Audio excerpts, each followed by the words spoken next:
भगवान की जय। प्यारे कृष्ण कन्हैया लाल की जय। श्री वेदांत दर्शन अध्याय 4 चल रहा है और आज है द्वितीय पाद प्रारंभ।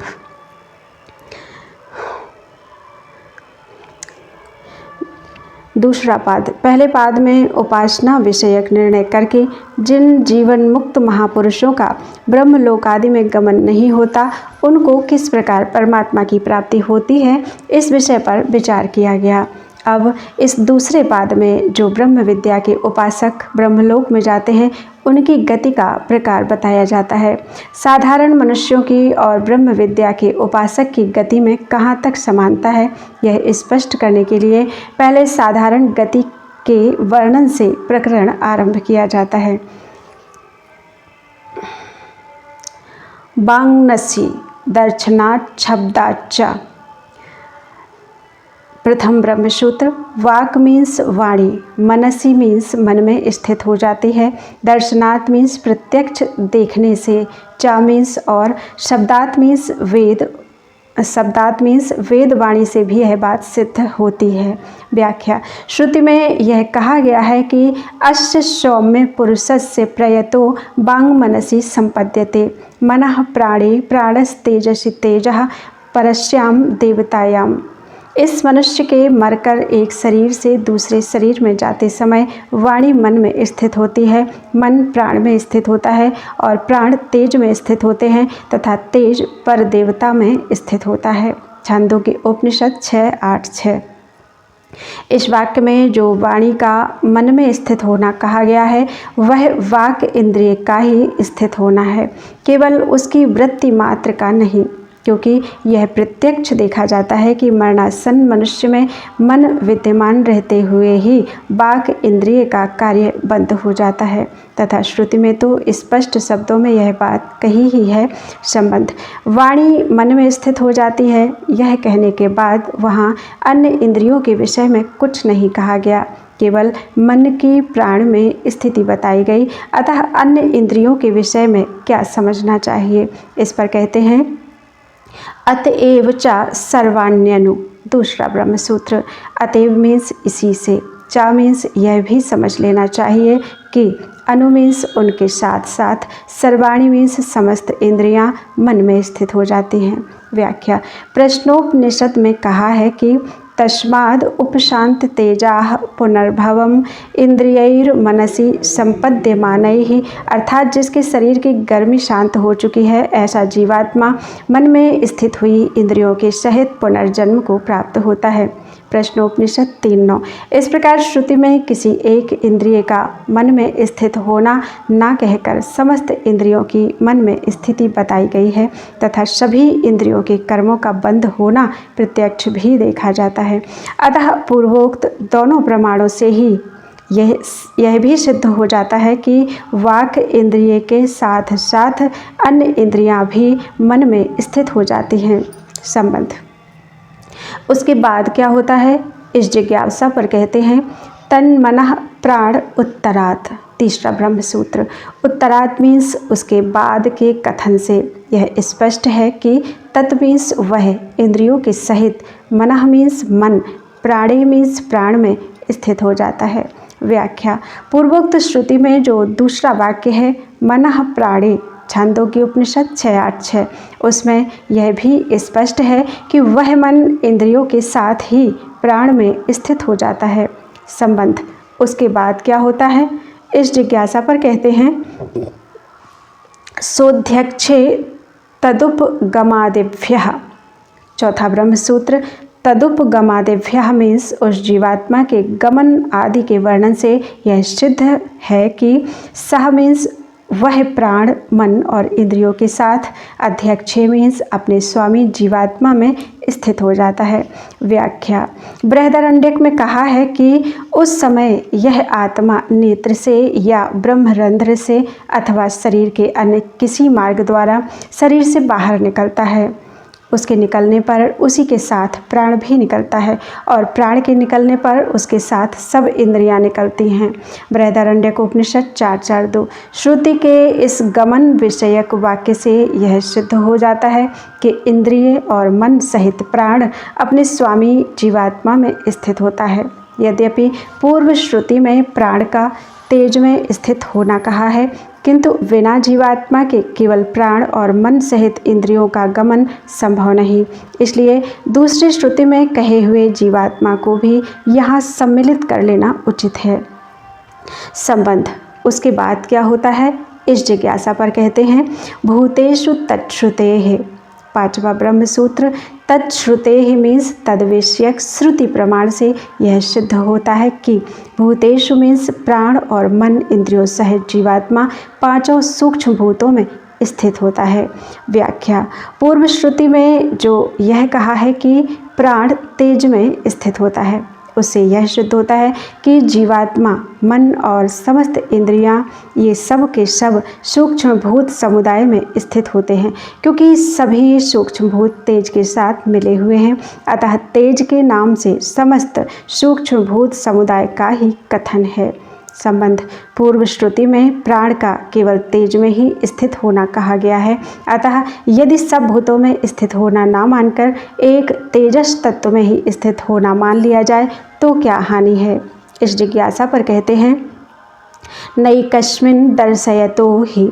छठवां ब्रह्म सूत्र एकस्मिन् मीन्स एक तेजस तत्व में स्थित होना, ना मीन्स नहीं माना जा सकता, ही मीन्स क्योंकि, दर्शयतः मीन्स श्रुति और स्मृति दोनों जीवात्मा का पांचों भूतों से युक्त होना दिखलाती है।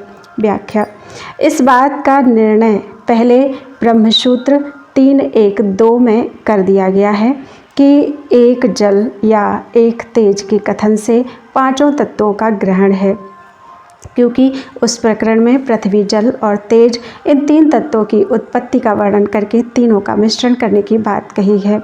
अतः जिस तत्व की प्रधानता है उसी के नाम से वहाँ वे तीनों तत्व पुकारे गए हैं।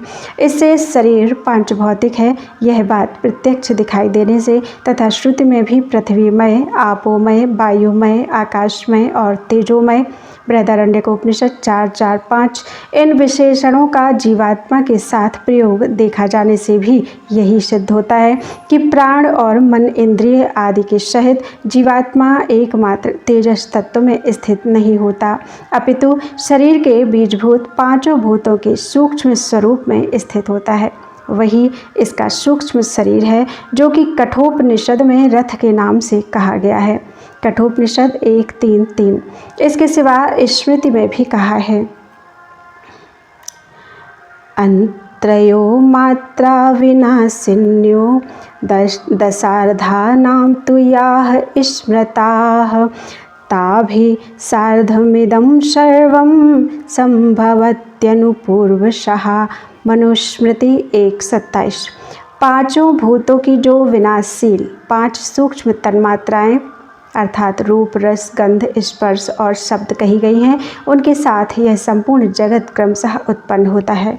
संबंध यहाँ यह जिज्ञासा होती है कि मरण काल की गति का जो वर्णन किया गया है यह साधारण मनुष्यों के विषय में है या ब्रह्मलोक को प्राप्त होने वाले तत्ववेत्ताओं के विषय में। इस पर कहते हैं समानाचास्रत्युपक्रमादम अमृतत्वम चानुपोष्य। सातवां ब्रह्म सूत्र असृत्युपक्रमात् मीन्स देवयान मार्ग द्वारा ब्रह्मलोक में जाने का क्रम आरंभ होने तक। समाना मीन्स दोनों की गति समान, चा मीन्स ही है, चा मीन्स क्योंकि, अनुपोष्य मीन्स सूक्ष्म शरीर को सुरक्षित रखकर ही, अमृतत्व मीन्स ब्रह्मलोक में अमृतत्व लाभ करना ब्रह्म विद्या का फल बताया गया है। व्याख्या वाणी मन में स्थित होती है, यहाँ से लेकर प्राण, मन और इंद्रियों सहित जो जीवात्मा के सूक्ष्म भूत समुदाय में स्थित होने तक का यानी स्थूल शरीर से निकलकर ब्रह्मलोक में जाने का जो मार्ग बताया गया है उसका आरंभ होने से पहले साधारण मनुष्यों की और ब्रह्मलोक में जाने वाले ज्ञानी पुरुष की गति एक समान ही बताई गई है, क्योंकि सूक्ष्म शरीर के सुरक्षित रहते हुए ही इस लोक से ब्रह्मलोक में जाना होता है। और वहाँ जाकर उसे अमृत स्वरूप की प्राप्ति होती है। इसलिए अलग अलग वर्णन नहीं किया गया है। संबंध उस प्रकरण के अंत में जो यह कहा गया है कि मन, इंद्रियां और जीवात्मा के सहित वह तेज पर देवता में स्थित होता है, तो यह स्थित होना कैसा है? क्योंकि प्रकरण साधारण मनुष्यों का है। सभी समान भाव से परमदेव परमात्मा को प्राप्त हो जाए, यह संभव नहीं। इस जिज्ञासा पर कहते हैं तदापि ते संसार व्यपदेशात। 8वां ब्रह्म सूत्र। संसार व्यपदेशात मीन्स साधारण जीवों का मरने के बाद बार बार जन्म ग्रहण करने का कथन होने के कारण यही सिद्ध होता है कि तत्व मीन्स उनका वह सूक्ष्म शरीर अपीतेह मीन्स मुक्तावस्था प्राप्त होने तक रहता है। इसलिए नूतन स्थूल शरीर प्राप्त होने के पहले पहले उनका परमात्मा में स्थित रहना प्रलय काल की भांति है। व्याख्या उस प्रकरण में जो एक शरीर से दूसरे शरीर में जाने वाले को परम देवता में स्थित होना कहा गया है, वह प्रलय काल की भांति कर्म, संस्कार और सूक्ष्म शरीर के सहित अज्ञान पूर्वक स्थित होना है। अतः वह परब्रह्म परमात्मा की प्राप्ति नहीं है, किंतु समस्त जगत जिस प्रकार उस परम कारण परमात्मा में ही स्थित रहता है, उसी प्रकार स्थित होना है। यह स्थिति उस जीवात्मा को जब तक अपने कर्म फल उपभोग के उपयुक्त कोई दूसरा शरीर नहीं मिलता तब तक रहती है, क्योंकि उसके पुनर्जन्म का श्रुति में कथन है। कठोपनिषद 2:7। इसलिए जब तक उसे मुक्ति प्राप्त नहीं होती तब तक उसका सूक्ष्म शरीर से संबंध रहता है। अतः वह मुक्त पुरुष की भांति परमात्मा में विलीन नहीं होता।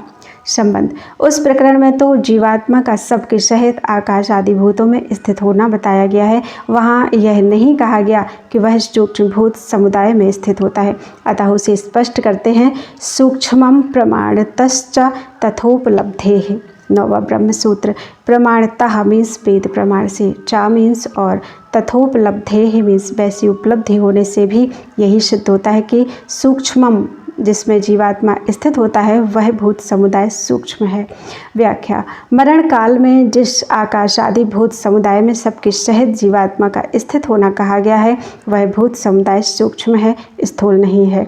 यह बात श्रुति के प्रमाण से तो सिद्ध है ही, प्रत्यक्ष उपलब्धि से भी सिद्ध होती है। क्योंकि श्रुति में जहाँ परलोक गमन का वर्णन किया गया है, वहाँ कहा है सतं चैका हृदयस्य नाड्यस्तासां मूर्धान्माभिनिः श्रुतैका तयोर्धमायन्नमृतत्वमेति विश्वडन्या उत्क्रमणे भवन्ति।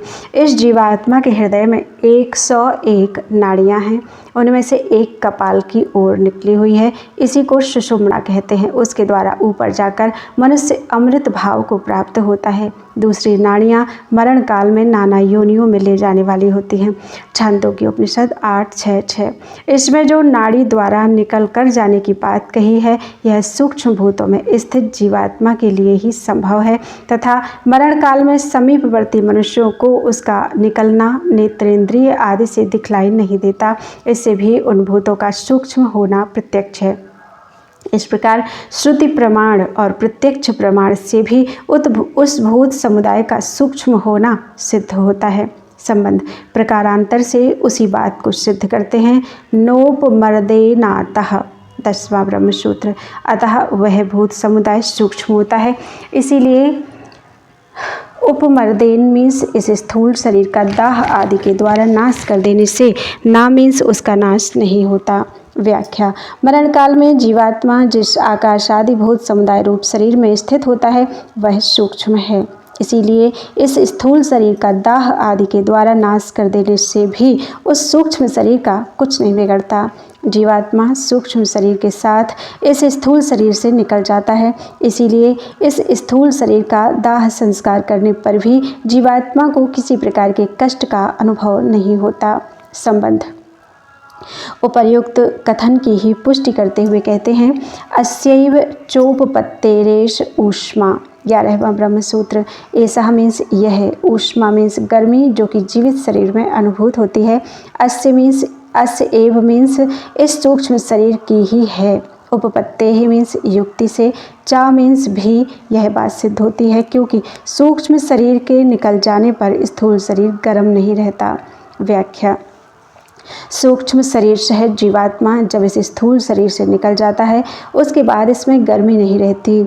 स्थूल शरीर के रूप आदि लक्षण वैसे के वैसे रहते हुए ही वह ठंडा हो जाता है। इस युक्ति से भी यह बात समझी जा सकती है कि जीवित शरीर में जिस गर्मी का अनुभव होता है वह इस सूक्ष्म शरीर की ही है, अतएव इसके निकल जाने पर वह नहीं रहती। संबंध जिसके समस्त संकल्प यहाँ नष्ट हो चुके हैं, जिनके मन में किसी प्रकार की वासना शेष नहीं रही, जिनको इसी शरीर में परब्रह्म परमात्मा की प्राप्ति हो गई है, उनका ब्रह्मलोक में गमन होना संभव नहीं है, क्योंकि श्रुति में उनके गमन का निषेध है। इस बात को दृढ़ करने के लिए पूर्व पक्ष उपस्थित करके उसका उत्तर दिया जाता है। प्रतिषेधादिति चिन्ह शारीरात। 12वां ब्रह्मसूत्र चेत मीन्स यदि कहो प्रतिषेधात मीन्स प्रतिषेध होने के कारण उसका गमन नहीं होता, इति ना मीन्स तो यह ठीक नहीं। शारीरात मीन्स क्योंकि उस प्रतिषेध वचन के द्वारा जीवात्मा से प्राणों को अलग होने का निषेध किया गया है। व्याख्या पूर्व पक्ष की ओर से कहा जाता है कि जो कामना रहित, निष्काम, पूर्ण काम और केवल परमात्मा को ही चाहने वाला है उसके प्राण उत्क्रमण नहीं करते। बृहदारण्यक उपनिषद 4:4-6। इस श्रुति में कामना रहित महापुरुष की गति का अभाव बताया जाने के कारण यह सिद्ध होता है कि उसका ब्रह्मलोक में गमन नहीं होता, किंतु यह कहना ठीक नहीं है, क्योंकि उक्त श्रुति में जीवात्मा से प्राणों के अलग होने का निषेध है, ना कि शरीर से। अतः इससे गमन का निषेध सिद्ध नहीं होता, अपितु जीवात्मा प्राणों के सहित ब्रह्मलोक में जाता है, इसी बात की पुष्टि होती है। संबंध इसके उत्तर में सिद्धांती कहते हैं, स्पष्टो ही एकेषाम्। 13वां ब्रह्मसूत्र एकेषाम् मीन्स एक शाखा वालों की श्रुति में स्पष्टः मीन्स स्पष्ट ही शरीर से प्राणों के उत्क्रमण न होने की बात कही है। ही मीन्स इसलिए यही सिद्ध होता है कि उसका गमन नहीं होता। व्याख्या एक शाखा की श्रुति में स्पष्ट ही यह बात कही गई है कि न तस्य प्राणा उत्क्रामन्ति, उस आप्त काम महापुरुष के प्राण उत्क्रमण नहीं करते, यहीं विलीन हो जाते हैं, वह ब्रह्म होकर ही ब्रह्म को प्राप्त होता है। नरसिंहो 5। इसके सिवा बृहदारण्यक उपनिषद के अगले मंत्र में यह भी कहा है कि अत्र ब्रह्म समश्नुते, वह यही ब्रह्म को प्राप्त हो जाता है। बृहदारण्यक उपनिषद 4:4-7। दूसरी श्रुति में यह भी बताया गया है कि विज्ञानात्मा सह देवैश्च सर्वैः प्राणा भूतानि सम्प्रतिष्ठन्ति यत्र तदक्षरं वेदयते यस्तु सौम्ये स सर्वज्ञः सर्वमेवाविवेशेति। यह जीवात्मा समस्त प्राण, पांचों भूत तथा अंतःकरण और इंद्रियों के सहित जिसमें प्रतिष्ठित है, उस परम अविनाशी परमात्मा को जो जान लेता है, हे सौम्य, वह सर्वज्ञ महापुरुष उस सर्वरूप परमात्मा में प्रविष्ट हो जाता है। प्रश्नोपनिषद 4:11। इन सब श्रुति प्रमाणों से यही सिद्ध होता है कि उस महापुरुष का लोकांतर में गमन नहीं होता तथा जीवात्मा से प्राणों के उत्क्रमण के निषेध की यहाँ आवश्यकता भी नहीं है। इसलिए उस श्रुति के द्वारा जीवात्मा से प्राणों के अलग होने का निषेध मानना असंगत है।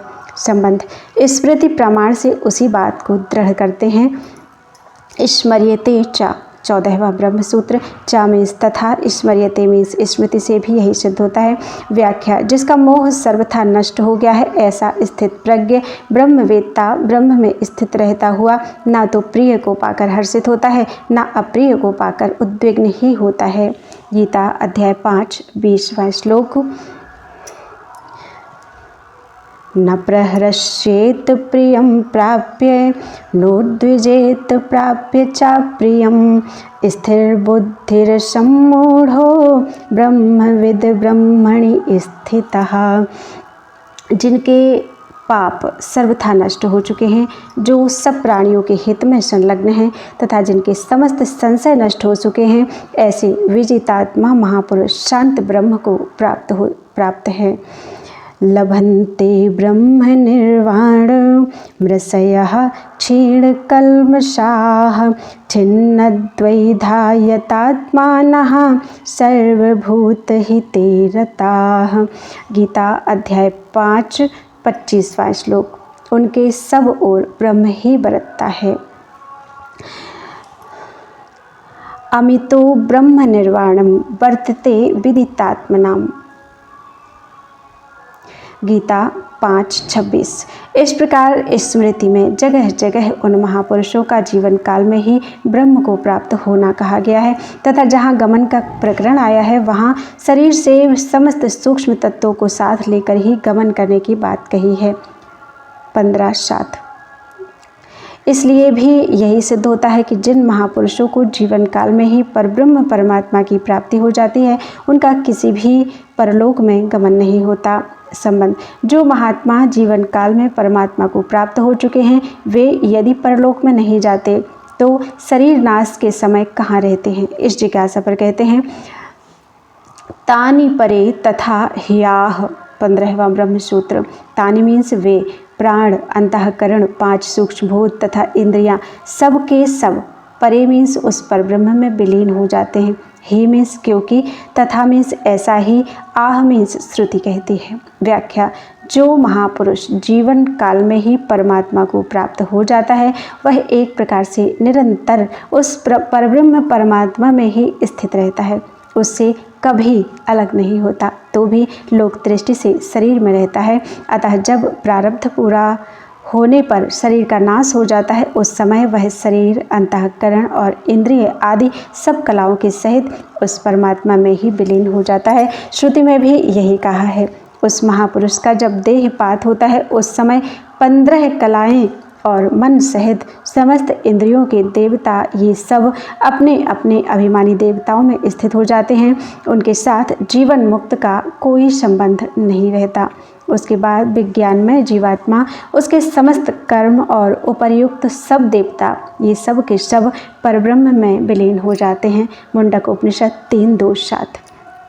संबंध: शरीर संबंधी सब तत्वों के सहित वह महापुरुष उस परमात्मा में किस प्रकार स्थित होता है, इस जिज्ञासा पर कहते हैं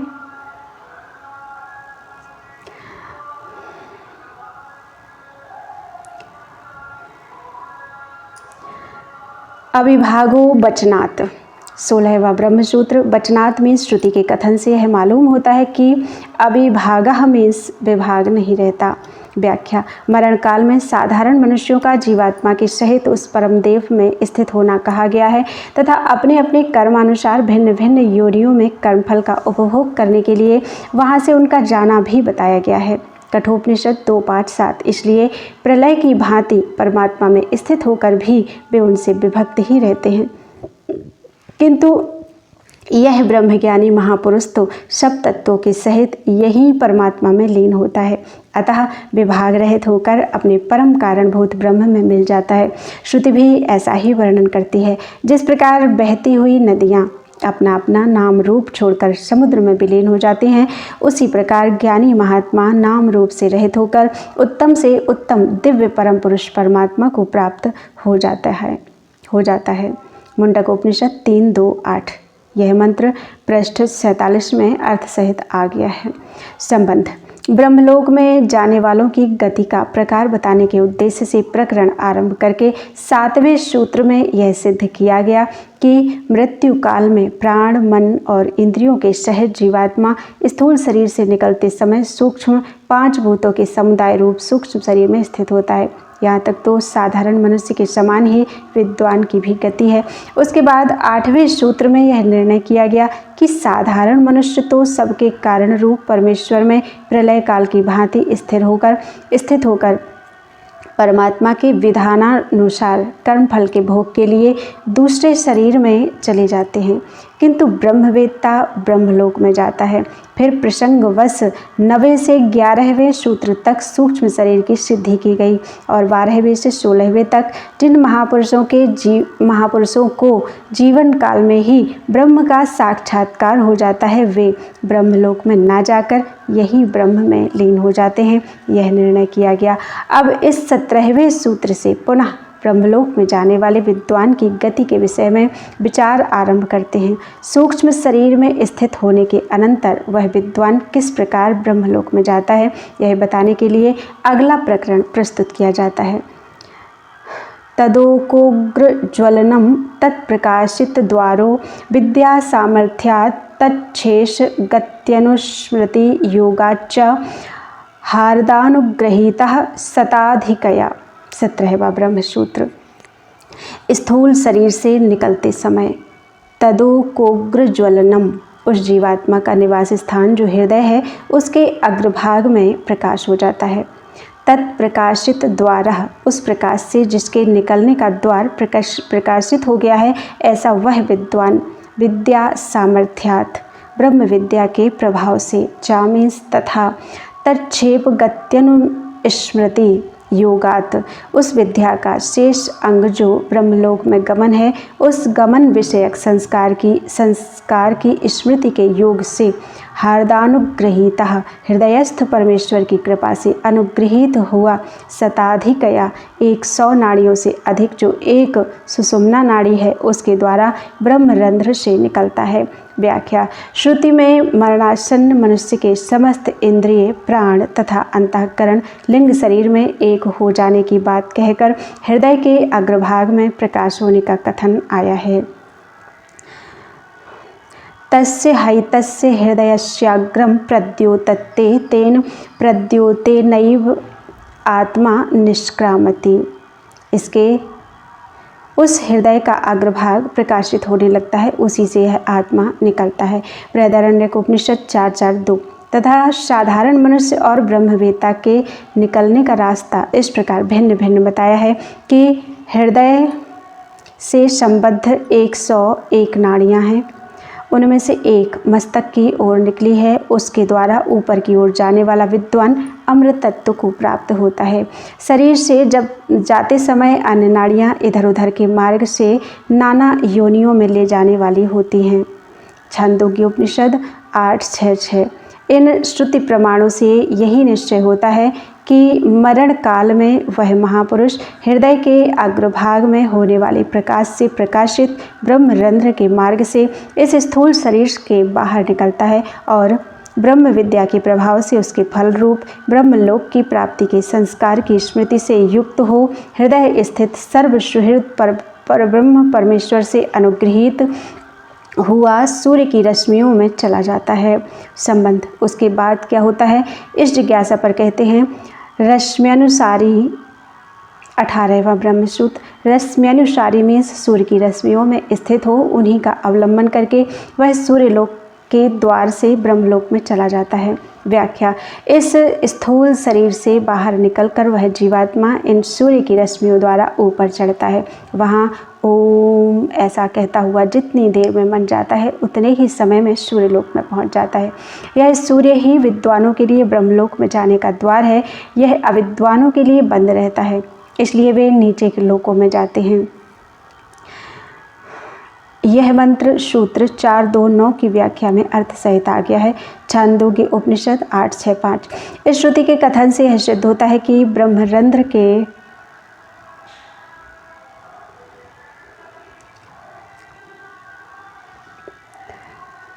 छांदोग्य उपनिषद 8.6.5 का सूत्र दिया है। अथ यत्रैदशमाच्छरीदात् दुष्क्रामत्यथैतैरेव रश्मिभिरूर्ध्वम् आक्रमन्ते सा ओमिति वा होत वा मीयते स यावत् क्षिप्येन्मनस्तावद् आदित्यं गच्छत्येतद् वै खलु लोकद्वारं विदुषां प्रपदनं निरोधो विदुषाम्।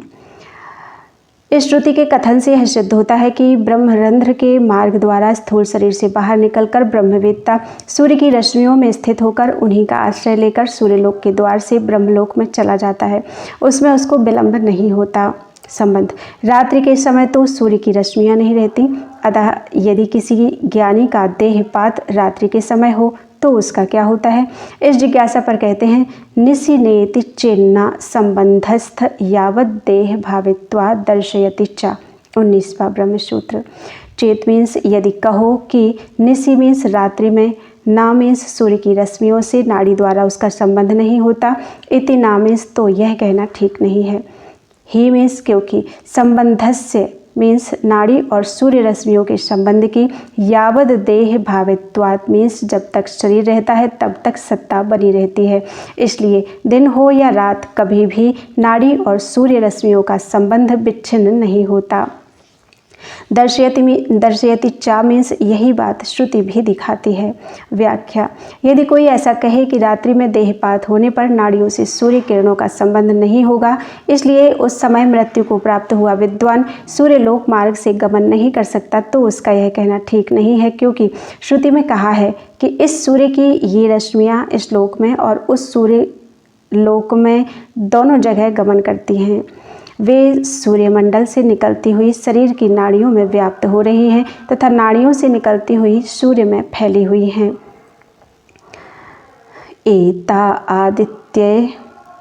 एता आदित्यस्य रश्मय उभौ लोकौ गच्छन्तीमं चामुं चामुस्मादित्यात् प्रतायन्ते ता आशु नाड़ीषु सुप्ता आभ्यो नाड़ीभ्यः प्रतायन्ते ते मुस्मिन्नादित्ये श्रुता।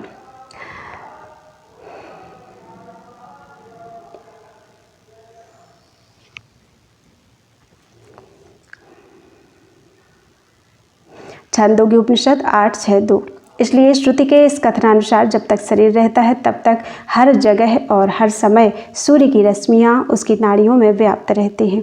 अतः किसी समय भी देहपात होने पर सूक्ष्म शरीर सहित जीवात्मा का नाड़ियों के द्वारा तत्काल सूर्य की रश्मियों से संबंध होता है और वह विद्वान सूर्य लोक के द्वार से ब्रह्मलोक में चला जाता है। संबंध, क्या दक्षिणायन काल में मरने पर भी विद्वान ब्रह्मलोक में चला जाता है? इस जिज्ञासा पर कहते हैं अतश्चायनेपि दक्षिणे 20वां ब्रह्मसूत्र। अतः मीन्स इस पूर्व में कहे हुए कारण से, चा मीन्स ही, दक्षिणे मीन्स दक्षिण, अयने मीन्स अयन में, अपि मीन्स मरने वाले का भी ब्रह्मलोक में गमन हो जाता है।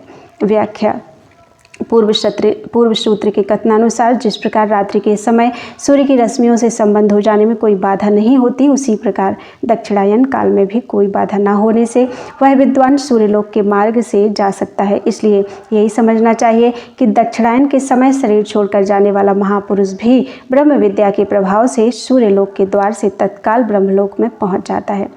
भीष्म आदि महापुरुषों के विषय में जो उत्तरायण काल की प्रतीक्षा का वर्णन आता है, उसका आशय यह हो सकता है कि भीष्म जी वसुदेवता थे, उनको देवलोक में जाना था और दक्षिणायन के समय देवलोक में रात्रि रहती है, इसलिए वे कुछ दिनों तक प्रतीक्षा करते रहे।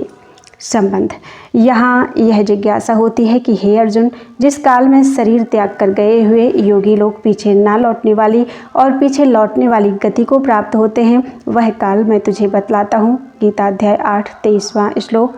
इस प्रकार प्रकरण आरंभ करके दिन, शुक्ल पक्ष और उत्तरायण आदि काल को तो अपुनरावृत्ति कारक बताया गया है तथा रात्रि और दक्षिणायन आदि को पुनरावृत्ति का काल नियत किया गया है।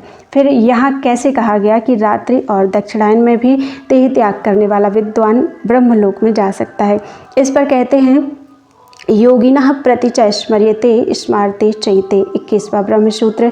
चा मीन्स इसके सिवा, योगिनः मीन्स योगी के, प्रति मीन्स लिए, यह काल विशेष का नियम, स्मर्यते मीन्स स्मृति में कहा जाता है, चा मीन्स तथा, एते मीन्स वहाँ कहे हुए, ये अपुनरावृत्ति और पुनरावृत्ति रूप दोनों मार्ग, स्मारते मीन्स स्मार्त हैं। व्याख्या, गीता में जिन दो गतियों का वर्णन है वे स्मार्त और अर्थात श्रुति वर्णित मार्ग से भिन्न है, इसके सिवा वे योगी के लिए कहे गए हैं।